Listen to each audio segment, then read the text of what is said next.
es un proyecto y un tema muy interesante y que requiere mucha discusión y análisis. Yo les digo, a primera vista uno ve el proyecto y dice, tiene una lógica y es que las personas no tengan que conservar su poder adquisitivo de acuerdo a cómo se incrementa el costo de la vida, etcétera.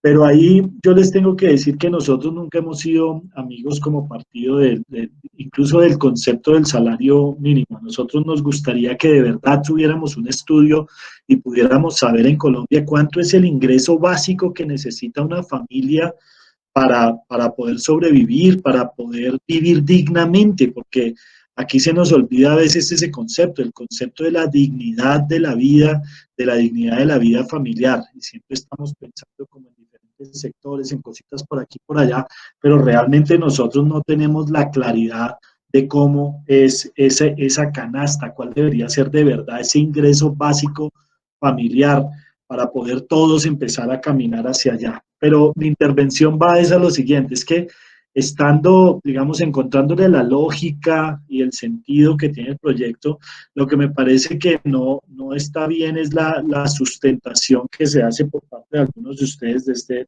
proyecto, porque doctor Gómez, una digamos, de las facilidades que tienen las economías desarrolladas para poder recuperarse de los golpes, de las crisis, de cosas como lo que usted mencionó, la Segunda Guerra Mundial, la crisis de los años 30, etcétera, precisamente ha sido todo lo contrario. Claro, inyección pública, más recursos, pero flexibilidad laboral. Y de hecho, si usted mira las cifras ahorita, va a quedar aterrado cómo se vienen recuperando diferentes estados en la Unión Americana en cuanto a cifras de desempleo. Los empleos que se habían perdido durante los meses de cuarentena, que fueron por miles, ya se están recuperando porque hay esa capacidad de flexibilidad laboral.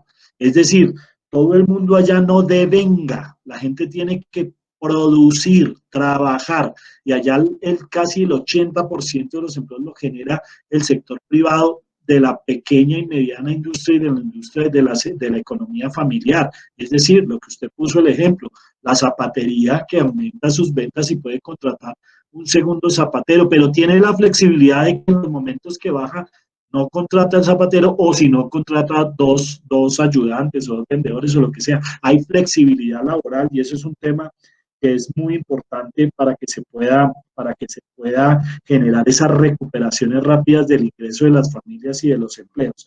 Pero lo segundo es que el mercado no es un invento, el mercado es parte de la realidad objetiva, donde hay dos personas, hay intercambios de ideas, de temas, de cosas, de bienes, de servicios. Ese es el mercado es natural, el mercado no es impuesto.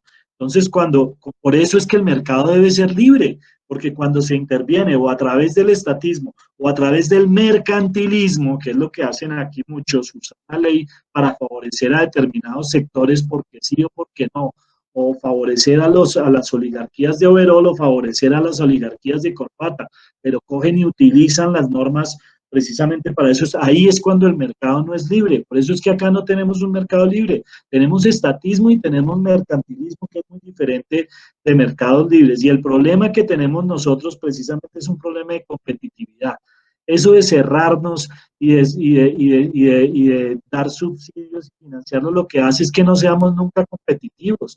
Por eso cuando se aplican esas fórmulas al final no se logra avanzar. Y la pregunta, bueno, y la otra cosa que quiero que quede clara aquí, porque los oigo a muchos hablando de eso, miren, la riqueza no es un ponqué que se reparte por tajaditas y se le da a cada quien.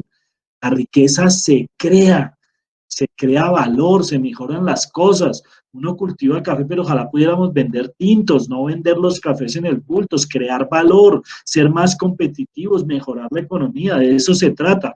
Pero para eso, pues tenemos que tener la visión de que así es que se produce. Pero mi pregunta va para los ponentes en este sentido. ¿Y qué pasa si el índice de precios al consumidor baja, como en una crisis en la que estamos ahora? ¿Qué va a pasar entonces con esos salarios? Gracias, presidente.